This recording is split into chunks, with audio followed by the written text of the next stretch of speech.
You can't go back and change the beginning, but you can start where you are and change the ending. Hey all, welcome back to my YouTube channel. First തന്നെ ഒരു കാര്യം ഞാൻ പറയാം, എൻ്റെ YouTube ചാനലിന്റെ പേര് നിങ്ങൾ ശ്രദ്ധിച്ചോ? ഫ്ലൈ വിത്ത് മൈൻഡ്. എത്രയോ നല്ല എസ്തെറ്റിക് നെയിംസ് ഉണ്ടായിട്ടും ഞാൻ എന്താ ഈ പേര് ചൂസ് ചെയ്ത് നിങ്ങൾക്കറിയോ? ഞാൻ ഈ യൂട്യൂബ് ചാനൽ തുടങ്ങാനുള്ള റീസൺ നിങ്ങൾക്കറിയോ? എൻ്റെ ഒരു ഡ്രീം പൈലറ്റ് ആകണം അറ്റ് എനി കോസ്റ്റ്. ആ ഒരു ഡ്രീമാണ് എന്നെ ഈ ചാനൽ തുടങ്ങാൻ തന്നെ മോട്ടിവേറ്റ് ചെയ്തത്. ആ ഒരു കാരണം കൊണ്ട് മാത്രമാണ് ഞാൻ യൂട്യൂബ് ചാനൽ സ്റ്റാർട്ട് ചെയ്തതും നിങ്ങൾ എന്നെ അറിഞ്ഞതും നമ്മളിങ്ങനെ കമ്മ്യൂണിക്കേറ്റ് ചെയ്യുന്നതും ഒക്കെ. വെറുതെ പൈലറ്റ് ആവാൻ മാത്രമല്ല, ഫിനാൻഷ്യലിയും അല്ലാണ്ടും ഈ ഒരു ഡ്രീം കാരണം ഞാൻ ഒരുപാട് സഫർ ചെയ്തിട്ടുണ്ട്. പൈലറ്റ് ആവണം എന്നുള്ള എന്നെ പോലുള്ള സ്റ്റുഡൻസിന് എന്നെ കൊണ്ട് പറ്റുന്ന രീതിയിലൊക്കെ ഹെൽപ്പ് ചെയ്യണം. ആ ഒരു റീസൺ കൊണ്ടാണ് ഞാൻ ഈ യൂട്യൂബ് ചാനൽ സ്റ്റാർട്ട് ചെയ്തത് തന്നെ. പിന്നീട് എന്റെ ലൈഫ് കംപ്ലീറ്റ്ലി അങ്ങ് ചേഞ്ച് ആയി. ഞാനൊരു പൈലറ്റായി, ഞാൻ വലിയ സ്റ്റാറായി, വലിയ യൂട്യൂബറായി. എന്നിട്ട് പ്രത്യേകിച്ച് ഒന്നും ആയിട്ടില്ല. ഇപ്പോഴും ഞാൻ നല്ല രീതിയിൽ സ്ട്രഗിൾ ചെയ്യുന്നുണ്ട്. എന്തൊക്കെയായാലും I can proudly say that I am doing something for myself even if it's beyond my limits. And ഇന്നിപ്പിതാ എൻ്റെ ഏറ്റവും വലിയൊരു ആഗ്രഹം ഞാൻ ഇന്ന് സഫലീകരിക്കാൻ പോകും. അതിനുമുമ്പ് ഞാൻ എവിടെയുള്ളേ എന്നൊക്കെ അറിയണ്ട നിങ്ങൾക്ക്. ഞാനിപ്പോൾ ഉള്ളത് മുംബൈയിലാണ്. ഇന്നലെ നൈറ്റാണ് ഞാൻ ഇവിടെ എത്തിയത്. ഇന്നലെ ഈവനിങ് ഞാൻ ട്രെയിൻ കയറിയിട്ട് ഏകദേശം മുംബൈയിൽ എത്താൻ 1 മണിയായിട്ടുണ്ട്. Hello, more than 24 hours travel ചെയ്തിട്ടാണ് ഞാൻ മുംബൈയിൽ എത്തിയത്. സത്യം പറഞ്ഞാൽ ആദ്യമായിട്ട് ഇത്രയും ടൈം ഞാൻ ട്രെയിനിലിരിക്കുന്നത്. അതുകൊണ്ട് തന്നെ അതിന്റെ എല്ലാ ചടപ്പും മടുപ്പും എനിക്കുണ്ട്. മുംബൈയിൽ എത്തി ഇറങ്ങിയ പാട് കാര്യമായിട്ട് ഷൂട്ട് ചെയ്യണമെന്നല്ല വിചാരിച്ചത്. പക്ഷെ ഒന്നിനും പറ്റുന്നില്ല. ഇങ്ങനെയൊന്ന് പോയിട്ട് കടന്നുറങ്ങിയാൽ മതി. പക്ഷേ മുംബൈ എന്റെ എല്ലാ കണക്കൂട്ടലും തെറ്റിച്ച്. അവിടെ ട്രെയിൻ വന്ന് ഇറങ്ങിയപ്പോൾ ഞാൻ ആകെ ഷോക്കായി പോയി. ഞാൻ ഉദ്ദേശിച്ച മുംബൈ ഇങ്ങനെയല്ല. നമ്മൾ കാണുന്ന മുംബൈ എന്താ, hitech cities, well educated peoples. പക്ഷെ ഞാൻ അവിടെ കണ്ടത് നേരെ ഓപ്പോസിറ്റ്. അതുകൊണ്ട് തന്നെ നിങ്ങളെ കാണിക്കാൻ മാത്രം പ്രത്യേകിച്ച് ഒന്നും ഉണ്ട് എന്ന് എനിക്ക് തോന്നിയില്ല. അതുകൊണ്ട് ഞാൻ കൂടുതലൊന്നും ഷൂട്ട് ചെയ്തില്ല. നേരെ റൂമിൽ പോയി സുഖമായിട്ട് കിടന്നുറങ്ങി. കാരണം നാളെ നമുക്ക് ഫ്ലൈങ് ഉണ്ട്. ഞാൻ നിങ്ങളോട് പറഞ്ഞില്ല, എന്റെ കണക്കൂട്ടിൽ മൊത്തം മുംബൈ തെറ്റിച്ച്. സോ ലോക്കൽ ഷോപ്പിൽ കയറിയിട്ട് ഫുഡ് കഴിക്കാൻ എനിക്ക് എന്തോ പറ്റുന്നില്ല. ആ സ്വഭാവത്തിനെ നിങ്ങൾ എങ്ങനെ കണ്ടാലും എനിക്കൊരു കുഴപ്പമില്ല. കാരണം എന്തോ അവിടുത്തെ അറ്റ്മോസ്ഫിയർ എനിക്ക് തീരെ സെറ്റാവാത്ത പോലെ എനിക്ക് തോന്നുന്നു. അതുകൊണ്ട് ഞാൻ ബ്രേക്ക്ഫാസ്റ്റ് ആയിട്ട് മക്ഡൊണാൾഡ്സിൽ പോയിട്ട് ബർഗർ കഴിച്ചത്. ഫുഡൊക്കെ കഴിക്കുമ്പോഴത്തേക്ക് 10 മിനിറ്റ് ഡിലേ വന്നിട്ടുണ്ട്. ആദ്യം നമ്മുടെ ഫ്ലൈങ് സ്കെഡ്യൂൾ ചെയ്തത് 12 മണിക്കാണ്. പിന്നെ അത് മാറ്റി 2 മണിക്കേക്കാക്കി. എന്താ റീസൺ നിങ്ങൾക്ക് അറിയണ്ടേ? വെതർ അവിടെ എത്തിയപ്പോൾ നല്ല മഴയുണ്ടേനും ഭയങ്കര വിസിബിലിറ്റി കുറവേനും. ചുരുക്കി പറഞ്ഞാൽ ഇന്ന് ഫ്ലൈങ് നടക്കില്ല എന്ന് തന്നെ വിചാരിച്ചതാ. കാരണം അത്ര ഫേവറബിൾ ആയിട്ടുള്ള വെതർ അല്ല നമുക്ക് കിട്ടിയത്. അതുകൊണ്ട് 12 മണിയിൽ നിന്ന് 2 മണിയിലേക്ക് ഫ്ലൈങ് സ്കെഡ്യൂൾ മാറ്റിയത്. നമ്മൾ ഇപ്പോൾ ഉള്ളത് ജുഹു എയർപോർട്ടിലാണ്. നമ്മൾ അവിടെ എത്തുമ്പോഴത്തേക്ക് ക്യാബൊക്കെ റെഡി ആയിരുന്നു. നമ്മളെ കൂട്ടി അവർ നേരെ പോയത് ലോഞ്ച് ഏരിയയിലേക്കാണ്. സത്യം പറയാലോ, ഫെയറി ടെയിലേക്ക് ഗേൾസ് എൻ്റർ ചെയ്താൽ ഉണ്ടാകുന്ന ഒരു എക്സൈറ്റ്മെന്റ് ഇല്ലേ, അതേനും എനിക്ക് ഈ ഒരു ഏവിയേഷൻ ഫീൽഡ്, ഈ ഒരു എയർപോർട്ടിലേക്ക് കയറിപ്പോയാൽ എനിക്ക് കിട്ടിയത്. സത്യം പറയാലോ, ഇപ്പോഴും ഹെലികോപ്റ്റർ പോകുന്നുണ്ടെങ്കിൽ ഞാൻ പുറത്ത് ഓടിപ്പോയിരുന്നു നോക്കും. ഇനി ഇവൻ ഫ്ലൈറ്റ് അത്രയും അടി ഫീറ്റിൽ പോകുന്ന കണ്ടാലും ഞാനത് നോക്കും. അതെനിക്ക് തരുന്ന ഒരു എക്സൈറ്റ്മെന്റ്, ഒരു സന്തോഷം.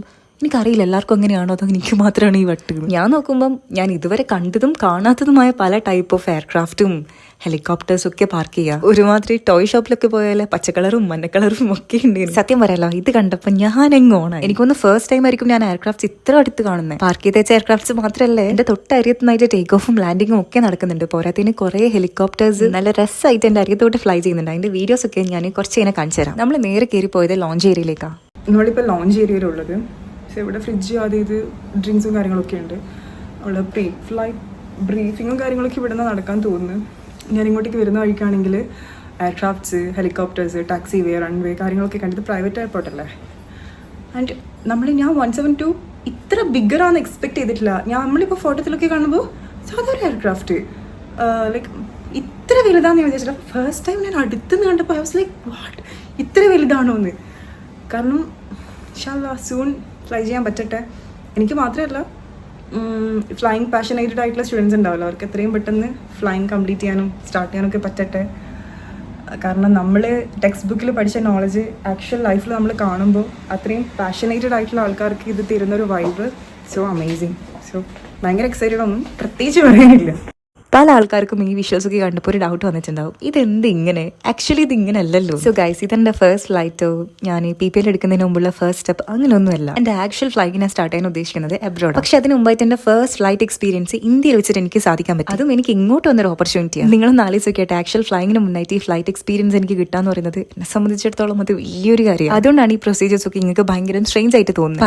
പറഞ്ഞ് നമ്മളെ എയർക്രാഫ്റ്റ് ഇവിടെ വന്നിട്ടുണ്ട്. ഇതിങ്ങനെ എന്റെ അറിയത്തേക്ക് വരുമ്പോൾ സത്യമായിട്ട് എനിക്ക് വിശ്വസിക്കാൻ പറ്റുന്നില്ല. എന്റെ ഫസ്റ്റ് ഫ്ലൈറ്റ് ഇപ്പൊ നടക്കാൻ പോവാണ്. ആൻഡ് ഹോണസ്റ്റ് ആയിട്ട് ഒരു കാര്യം ഞാൻ പറയാം, എനിക്കൊരു തരി പോലും പേടിയുണ്ടായിട്ടില്ല. എനിക്ക് എങ്ങനെയെങ്കിലും ഫ്ലൈങ് സ്റ്റാർട്ട് ചെയ്യണം എന്നുള്ളൊരു എക്സൈറ്റ്മെന്റ് അറ്റ് പീക്കിലുണ്ടായത്. ഞാൻ പറഞ്ഞില്ല, ഈ സെഷന് ഇത്ര വലുതായിരിക്കും എന്ന് ഞാൻ സത്യമായിട്ടും വിചാരിച്ചിട്ടില്ല. കാരണം അത് അങ്ങനെയാണല്ലോ, ഫോട്ടോത്തിൽ കാണുമ്പോൾ നമുക്ക് ചെറുതായിട്ടല്ലേ തോന്നുള്ളൂ. ഇപ്പൊ ഈ വീഡിയോ തന്നെ നോക്കിയാൽ ഞാൻ കണ്ട യഥാർത്ഥ വലിപ്പം എനിക്ക് തോന്നിക്കുന്നില്ല. But inside of the aircraft അത്യാവശ്യം കൺജസ്റ്റഡ് ആണ്. ഇനി ഞാൻ അങ്ങോട്ടേക്ക് പറയാൻ പോകുന്ന കാര്യം, ഇതുവരെ ഫ്ലൈറ്റിൽ കയറാത്ത, ഐ മീൻ ഫ്ലൈങ് സ്റ്റാർട്ട് ചെയ്യാത്ത സ്റ്റുഡൻസിന് നല്ല രീതിയിൽ ഹെൽപ്ഫുൾ ആവുമെന്ന് എനിക്ക് തോന്നുന്നു. നിങ്ങൾക്ക് ആഗ്രഹം ഉണ്ടാവില്ല ഫസ്റ്റ് ഫ്ലൈറ്റ് എന്താണ്, അതിന്റെ എക്സ്പീരിയൻസ് എങ്ങനെയാണെന്നൊക്കെ ആരെങ്കിലുമൊക്കെ പറഞ്ഞ് കേട്ടിട്ട് അറിയാൻ. എന്നാവാ ഞാൻ നിങ്ങൾക്ക് പറഞ്ഞുതരാം. ഫ്ലൈറ്റിൽ ഒരു 6 പാക്ക് ഉണ്ട്. 6 പാക്ക് എന്ന് വെച്ചാൽ 6 ഇൻസ്ട്രുമെന്റ്സിന്റെ ഒരു പാക്ക്. സോ ബേസിക് ആയിട്ട് നമുക്ക് അറിയേണ്ട കാര്യങ്ങൾ അവരെന്നോട് ചോദിക്കുകയാണ്, എനിക്ക് അറിയോ ഇല്ലയോ എന്നുള്ള കാര്യങ്ങൾ. പല ആൾക്കാരും പറയുന്നേക്കാം നമ്മൾ ഫസ്റ്റ് ഫ്ലൈറ്റിൽ ഭയങ്കര എക്സൈറ്റ്മെന്റ് ആയിട്ട് ഇവൻ നമുക്ക് അറിയുന്ന ബേസിക് ആയിട്ടുള്ള കാര്യങ്ങൾ പോലും നമുക്ക് പറയാൻ പറ്റില്ല. ഐ മീൻ ബ്ലാക്ക് ഔട്ട് ആയി പോകുന്ന കുറെ ഞാൻ ഇൻസിഡൻസ് കേട്ടിട്ടുണ്ട്. എനിക്കും കുറേയൊക്കെ അത് സംഭവിച്ചിട്ടുണ്ട്. ഒരു ഭാഗത്താണെങ്കിൽ ഭയങ്കരമായ എക്സൈറ്റ്മെന്റ്, മറ്റൊരു ഭാഗത്താണെങ്കിൽ എങ്ങനെയെങ്കിലും ഒന്ന് ഫ്ലൈങ് സ്റ്റാർട്ട് ചെയ്യാൻ എനിക്കത് എക്സ്പീരിയൻസ് ചെയ്യണം എന്നുള്ള ഒരു ഓവർ എക്സൈറ്റ്മെന്റ്. പോരാത്തതിന് വീഡിയോ ഷൂട്ട് ചെയ്യണോ, ഏത് ആംഗിളിൽ ഷൂട്ട് ചെയ്യണം, എങ്ങനത്തെ വീഡിയോസ് എടുക്കണം എന്നുള്ളൊരു ചിന്ത. ഈ ചപ്പറാണെങ്കിൽ അവർ എൻ്റെ അടുത്ത് കുറേ ക്വസ്റ്റ്യൻസ് ചോദിക്കുന്നുണ്ട്. പക്ഷേ ഇതൊന്നും എന്റെ മുഖത്ത് നിങ്ങൾ കാണുന്നില്ലല്ലോ. എന്നാൽ എന്റെ ഉള്ളിലോട്ട് 100,000 കാര്യങ്ങൾ ഇങ്ങനെ മിന്നി മറിയുന്നുണ്ട്. ബേസിക് ആയിട്ടുള്ള ബ്രീഫിങ്ങും കാര്യങ്ങളും ഒക്കെ കഴിഞ്ഞിട്ട് അവർ ഫ്ലൈറ്റ് അങ്ങ് സ്റ്റാർട്ട് ചെയ്ത്. I mean it's starting to run.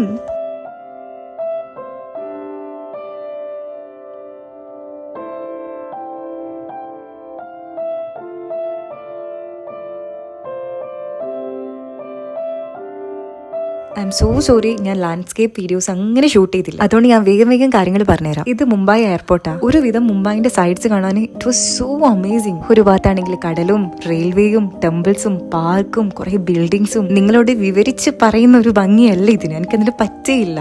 It was so amazing. എനിക്ക് അത്രേ പറയാനുള്ളൂ. ഇനി ഞാൻ ഇൻട്രസ്റ്റിംഗ് ആയിട്ടുള്ള ഒരു കാര്യം നിങ്ങൾക്ക് പറഞ്ഞുതരാം. ഫസ്റ്റ് ഫ്ലൈറ്റ് കഴിഞ്ഞതിന് ശേഷം ഛർദ്ദിച്ച് വാൾ വെക്കുന്ന കുറേ ഇൻസിഡൻസ് ഉണ്ടായിട്ടുണ്ട്. ആക്ച്വലി ഇത് ഭയങ്കര കോമൺ ആണ്. പക്ഷേ നമുക്ക് നല്ല തലവേദന ഉണ്ടായിരുന്നു. ഈ വെതർ കാരണമുള്ള ബമ്പിനെസ്സും ചെറിയൊരു അൺകംഫർട്ടബിളും എനിക്ക് ഉണ്ടായിരുന്നു. എനിക്കല്ല, എല്ലാവർക്കും ഉണ്ടായിരുന്നു. പക്ഷെ നമ്മുടെ ഭാഗ്യം കൊണ്ട് അതിലങ്ങ് ഒതുങ്ങി. അല്ലെങ്കിൽ ആലോചിച്ച് നോക്കി, ഈ ഒരു ക്ലൈമറ്റിൽ നല്ല സിവിയർ വെതർ കണ്ടീഷൻസ് ഉണ്ടാവേണ്ടതായിരുന്നു. ബട്ട് നമ്മൾ പോയതും എന്തോ ഒരു ലക്ക് കാരണം സ്വിച്ച് ഇട്ട പോലെ വെതർ അങ്ങ് ചേഞ്ച് ആയി. സോ ടേക്ക് ഓഫ് ചെയ്തതിന് കുറച്ച് സമയം കഴിഞ്ഞപ്പോൾ എനിക്ക് എന്തോ ഒരു തലപെരുപ്പ്, അതായത് നമ്മൾ ഫോണിൽ ട്രാവൽ ചെയ്യുന്ന സമയത്ത് യൂസ് ചെയ്യാൻ വേണ്ട ഒരു കണ്ടീഷൻ ഇല്ലേ, സെയിം ആസ് ദാറ്റ്. സോ ഒരു പോയിന്റ് കഴിഞ്ഞപ്പോൾ എന്റെ കൈമിൽ നിന്ന് കംപ്ലീറ്റ്ലി പോകുന്നതിനാണ് വിചാരിച്ചത്. ബട്ട് ഞാൻ നല്ല രീതിയിൽ അത് ഹാൻഡിൽ ചെയ്തു. ഫ്ലൈറ്റ് കഴിഞ്ഞ് ലാൻഡ് ചെയ്ത സമയത്ത് നമുക്ക് കുറേ ഡൗട്ട്സ് ഉണ്ടായിരുന്നു. സോ അതൊക്കെ നമ്മൾ ചോദിച്ച് ക്ലിയർ ചെയ്തു. കുറേ ടൈം എനിക്ക് അവിടെ സ്പെൻഡ് ചെയ്യാൻ പറ്റി. എന്നിട്ട് പോലും എനിക്ക് അവിടെ ഇങ്ങോട്ടേക്ക് വരാൻ തോന്നിയില്ല. നിങ്ങൾ തന്നെ നോക്കിയാട്ടെ, അതിലെയും ഇതിലെയും എല്ലായിടത്തോട്ടും ഫ്ലൈറ്റ് ഇങ്ങനെ പോയിക്കൊണ്ടിരിക്കുക. കണ്ട് മടുക്കാന്ന് പറയില്ലേ, സെയിം കണ്ട് എനിക്ക് മടുത്ത് അത്രക്കും ടേക്ക് ഓഫും ലാൻഡിങ്ങും ഉണ്ടായിരുന്നു. പിന്നെ വരാൻ പോകുന്ന സമയത്ത് എനിക്ക് അവർ സർട്ടിഫിക്കറ്റ് ഒക്കെ തന്നിട്ടുണ്ടായിരുന്നു. എന്റെ ഫസ്റ്റ് ഫ്ലൈറ്റ് ഞാൻ കംപ്ലീറ്റ് ചെയ്തില്ലേ അതിൻ്റെത്. പിന്നെ ഒരു ബ്യൂട്ടിഫുൾ ബൊക്കയും ഒരു ക്യാപ്പും. തിരിച്ചു വരുമ്പോൾ ഞാൻ ഒന്നും കൂടി ഒന്ന് തിരിഞ്ഞു നോക്കി, ഇനി എപ്പം നമ്മൾ ഇത്ര അടുത്ത് കാണാൻ അറിയില്ലല്ലോ. ഈ ടൈമിൽ ഞാൻ ഏറ്റവും കൂടുതൽ ആഗ്രഹിക്കുകയും പ്രാർത്ഥിക്കുകയും ചെയ്ത ഒരു കാര്യം, എത്രയും പെട്ടെന്ന് എന്റെ ഫ്ലൈങ് എനിക്ക് സ്റ്റാർട്ട് ചെയ്യാൻ പറ്റട്ടെ. കാരണം ഈ ഒരു പൈലറ്റ് ഫീൽഡിൽ ഇപ്പോൾ ഒരുപാട് സ്കാംസ് നടക്കുന്നുണ്ട്. അതിനെപ്പറ്റി സംസാരിച്ചതിന്റെ പേരിലാണ് ഏകദേശം 11,000 ഫോളോവേഴ്സ് ഉള്ള എന്റെ ഇൻസ്റ്റാഗ്രാം അക്കൗണ്ട് അവർ പൂട്ടിച്ചത്. ഇതൊക്കെ ജസ്റ്റ് എന്റെ പുറത്തുനിന്ന് പറഞ്ഞൊരു സ്റ്റോറി മാത്രം. ഇതിന്റെ ഉള്ളിൽ പല കാര്യങ്ങളും നടന്നിട്ടുണ്ട്. പല സ്റ്റുഡൻസിനും ഇതിനും വേഴ്സ്റ്റ് ആയിട്ടുള്ള പല എക്സ്പീരിയൻസ് ഉണ്ടായിട്ടുണ്ട്. ആൻഡ് ഓൾസോ ഇതുപോലെ ഫ്ലൈങ് പാഷനേറ്റഡ് ആയിട്ടുള്ള എല്ലാ സ്റ്റുഡൻസിനും അവർ ഫ്ലൈങ് എത്രയും പെട്ടെന്ന് സ്റ്റാർട്ട് ചെയ്യാൻ പറ്റട്ടെ എന്നും ഞാൻ ആഗ്രഹിക്കും. അതുപോലെ പല ട്രാപ്പിലും പോയി വീഴാതിരിക്കാൻ നിങ്ങൾക്ക് ഏതൊക്കെ രീതിയിലുള്ള ഗൈഡ് ലൈൻസ് വേണം, എന്നെ കൊണ്ട് പറ്റുന്ന രീതിയിൽ നിങ്ങളെ ഗൈഡ് ചെയ്യാൻ ഞാൻ തയ്യാറാണ്. എപ്പോഴും മൈൻഡിൽ വെക്കാം, നമ്മൾ പ്ലാൻ ചെയ്ത പോലെ തന്നെ ഈ ഒരു ജേർണി പോകണം ഒരു നിർബന്ധമില്ല. ഞാനിപ്പോൾ എക്സാംസ് കംപ്ലീറ്റ് ചെയ്ത് എന്റെ പേപ്പർ വർക്ക് സ്റ്റാർട്ട് ചെയ്ത്, പക്ഷെ എന്ന് വെച്ചിട്ട് ഞാൻ വിചാരിച്ചൊരു ടൈം പീരീഡിൽ എനിക്ക് പോകാൻ പറ്റണമെന്നില്ല. കാരണം ഇതൊരു കുഞ്ഞു കളിയല്ലല്ലോ. നമ്മുടെ ലൈഫിൽ എന്തൊക്കെ ഡിലേ വന്നാലും, നമ്മുടെ ലൈഫിൽ എന്തൊക്കെ ഫാസ്റ്റ് ആയിട്ട് നടന്നാലും എല്ലാത്തിനും ഒരു പേർപ്പസ് ഉണ്ട്. Everything happens four A reason. ഒരു 1.5 വർഷം മുന്നേ ഫ്ലൈങ് സ്റ്റാർട്ട് ചെയ്യാൻ പ്ലാൻ ചെയ്തൊരു വ്യക്തിയാണ് ഞാൻ. ഇപ്പം പറയുകയാണെങ്കിൽ ഒരു 1.5 വർഷം ഞാൻ പിറകോട്ടാ. എന്ന് വെച്ചാൽ അന്ന് ഞാൻ പ്ലാൻ ചെയ്ത പോലെ എന്റെ ഫ്ലൈങ് നടന്നിട്ടുണ്ടായിരുന്നെങ്കിൽ എന്റെ ലൈഫിൽ ഞാൻ എടുത്ത ഏറ്റവും വേർസ്റ്റ് ഡിസിഷൻ ആയി പോയിരുന്നു. അത് ഈ ഏവിയേഷൻ ഫീൽഡ് ഞാൻ കംപ്ലീറ്റ്ലി വെറുത്തിട്ടുണ്ടാവുമായിരുന്നു. അന്ന് എന്റെ ഫ്ലൈങ് നടക്കാതിരുന്നപ്പോൾ ഞാൻ ഒരുപാട് സങ്കടപ്പെട്ട് ഒരുപാട് ഡൗൺ ആയി. പക്ഷെ ഇപ്പാലിക്കുമ്പോൾ അന്നത് നടന്നില്ലെങ്കിൽ എന്റെ കൂടെയുള്ള ബാച്ച്മേറ്റ്സിന്റെ കൂടെ എനിക്ക് ഫ്ലൈങ്ങിന് പോകാൻ പറ്റുമായിരുന്നു. പക്ഷെ ഒറ്റയടിക്ക് ടോപ്പിൽ നിന്ന് 0യിലേക്ക് ഞാൻ എത്തുമായിരുന്നു. അതെന്താന്ന് വെച്ചാൽ ഞാൻ നേരത്തെ പറഞ്ഞ കാര്യം തന്നെ, സ്കാം.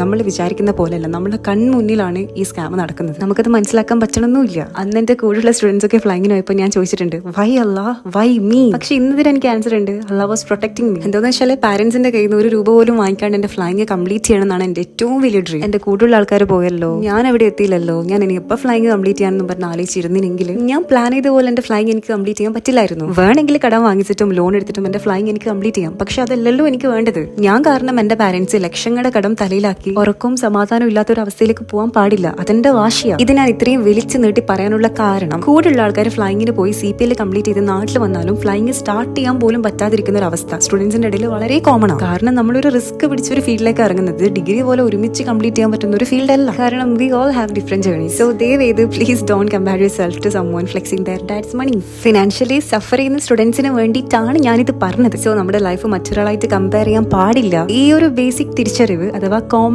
സെൻസ് യൂസ് ചെയ്യാൻ സ്റ്റുഡൻസ് ശ്രദ്ധിക്കുക. ഈ ഫീൽഡിലേക്ക് വരുന്നതിന് മുമ്പ് സ്റ്റുഡൻസ് ആദ്യം ബിൽഡ് ചെയ്യേണ്ട ഒരു കാര്യത, no matter what, believe in your self.